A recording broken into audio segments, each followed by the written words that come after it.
Ciao a tutti, buon lunedì, ma soprattutto benvenuti su Avremos de Calcio. Ieri si è giocato a Milan-Napoli, partita che ormai conserva il suo fascino più per gli scontri del passato che per quelli attuali, poiché in campo non si è visto un grande spettacolo. Tanto è vero che il Milan ha vinto con mezzo tiro in porta, che tuttavia è più di quanto abbia fatto il Napoli.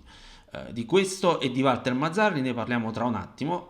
Prima il consueto invito a iscrivervi al canale, per i like al video magari decidete dopo. La situazione del Napoli resta tragica.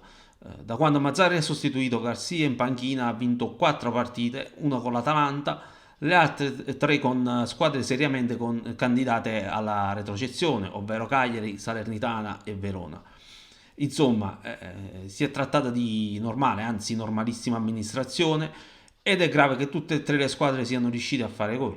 Ora, l'assenza di Osimhen, così come anche quella di Anghissà, non può e non deve costituire un alibi. Al massimo può trattarsi di un attenuante che tuttavia cade nel momento in cui si fanno i conti con l'atteggiamento tattico del Napoli. Alla fine Mazzarri non ha resistito, la difesa a 3 è nella sua natura, ma dopo tutto questi sono numeri. Il vero problema sono i principi di gioco, l'atteggiamento in campo, oltre naturalmente all'incapacità dei calciatori. Teo Hernandez ha segnato un gol con una facilità disarmante. Il gol del Milan è frutto di un errore collettivo, non c'è stata pressione sugli avversari. Teo Hernandez prima di passare il pallone a Giroud si è preso un caffè, Lobotka guardava il pallone e non ha visto l'inserimento di Teo Hernandez che nel frattempo si è infilato all'interno, nessuno, ripeto, nessuno ha chiuso le linee di passaggio. Juan Jesus che guardava beato la partita senza preoccuparsi di scivolare a sinistra. E Gollin non ho capito cosa ci facesse a centro area, neanche lui si è accorto dell'inserimento di Teo Hernandez, facendosi segnare sul primo palo, ma per come la vedo io questo è stato un gol a porta vuota. Il Milan non è stato superiore al Napoli e se Mazzarri non è tornato da Milano con il pareggio per il quale ha preparato la partita è stato per il suddetto errore e per l'imprecisione di Simeone al decimo del primo tempo. Dunque, la questione è che Mazzarri è andato a Milano per pareggiare la partita e questo è il problema al netto degli errori fatti dai calciatori. Calciatori che tuttavia non sono messi nelle condizioni di rendere al meglio.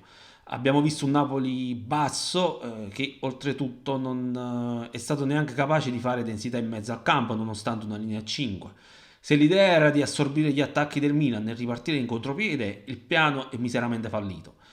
Magari mi sono distratto io, ma non ho visto una reaggressione, non abbiamo pressato, non abbiamo fatto nulla se non restare dietro la linea della palla e sperare in una magia di Kvaratskhelia che non c'è stata.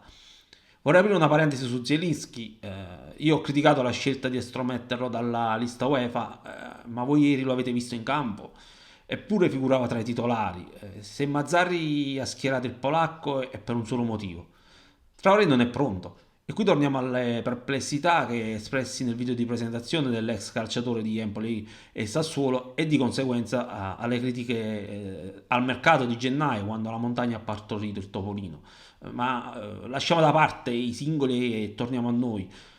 Così non si può giocare. Innanzitutto si deve avere coraggio e prendersi anche qualche rischio più del necessario perché il Napoli è arrivato a un punto che non ha più nulla da perdere. Secondo me questa squadra, anche alla luce degli acquisti di gennaio, deve giocare dal primo minuto con il 4-2-3-1 oppure con il 4-3-2-1. Mazzari vuole fare la difesa a 3, perfetto, allora giochiamo con il 3-4-2-1.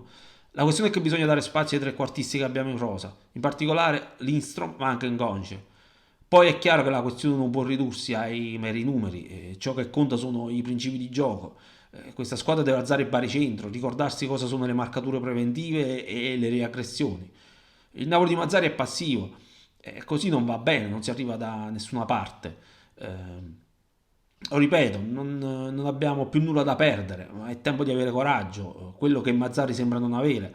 Allora Mazzarri, se non te la senti, prendine atto e fatti da parte. Io non voglio dire che l'esonero di Mazzarri sia la soluzione, perché lo abbiamo visto che allenatori disponibili non ce ne sono, o comunque non ce ne sono alle condizioni di De Laurentiis. Tuttavia, qui in un modo o nell'altro bisogna invertire la rotta.